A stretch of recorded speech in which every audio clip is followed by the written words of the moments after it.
Usually, I try to keep out of cases that the police are working on. Lieutenant Dolan, the officer responsible for murder cases, is not fond of private detectives.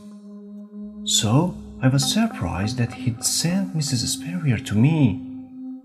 As soon as she left, I drove over to the police station, where I paid $6 for a copy of the police report. Lieutenant Dolan wasn't in, so I spoke to Emerald, the secretary who works in the records department. I'd like a bit of information on the Spurrier accident. Did anybody see where the shot was fired from?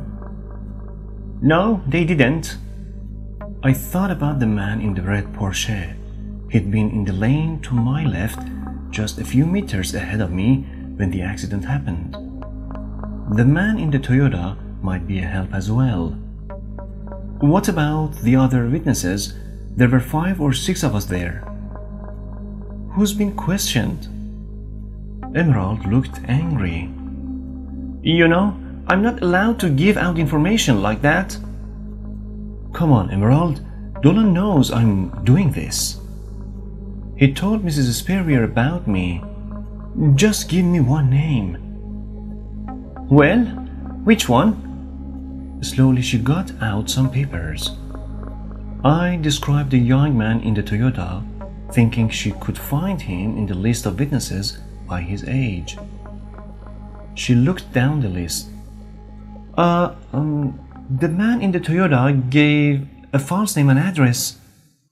Benny Secco was the name, but I guess he invented that.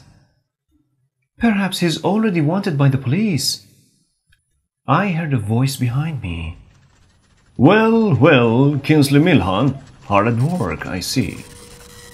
I turned to find Lieutenant Dolan standing there, his hand in his pockets. I smiled brightly.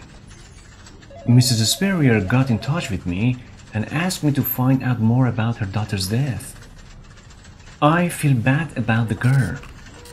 What's the story on the missing witness?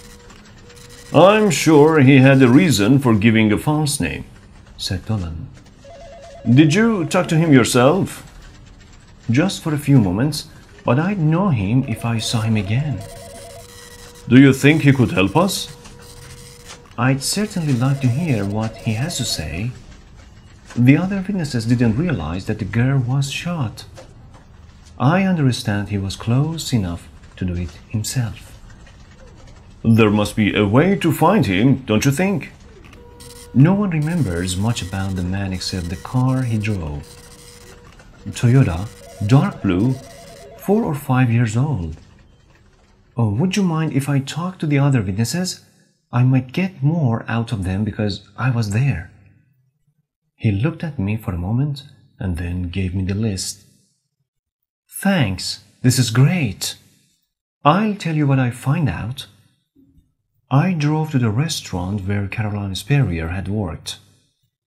I introduced myself to the manager and told him I was looking into Caroline's death.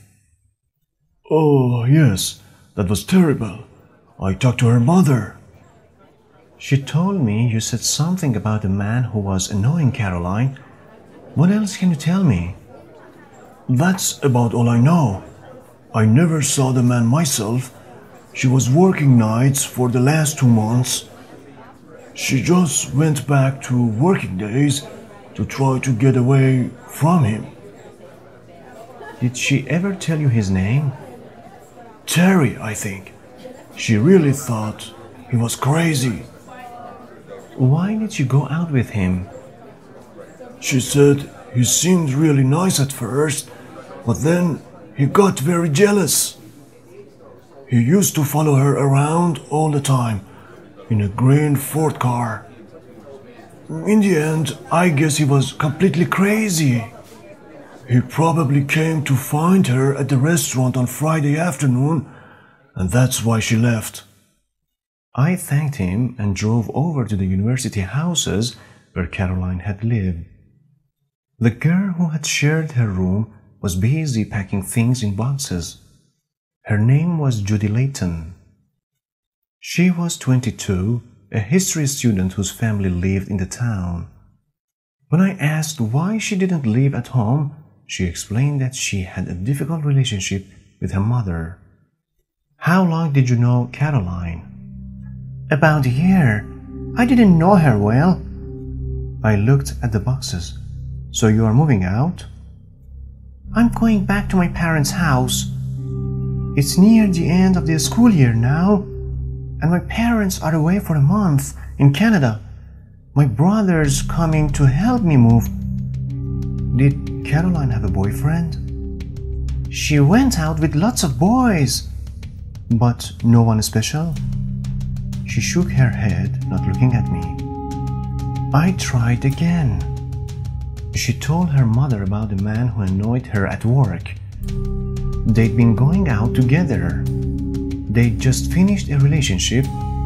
I expect she told you about him? No, she didn't. She and I were not close. She went her way and I went mine. Judy, people get murdered for a reason. There was something going on. Can't you help me? You don't know it was murder.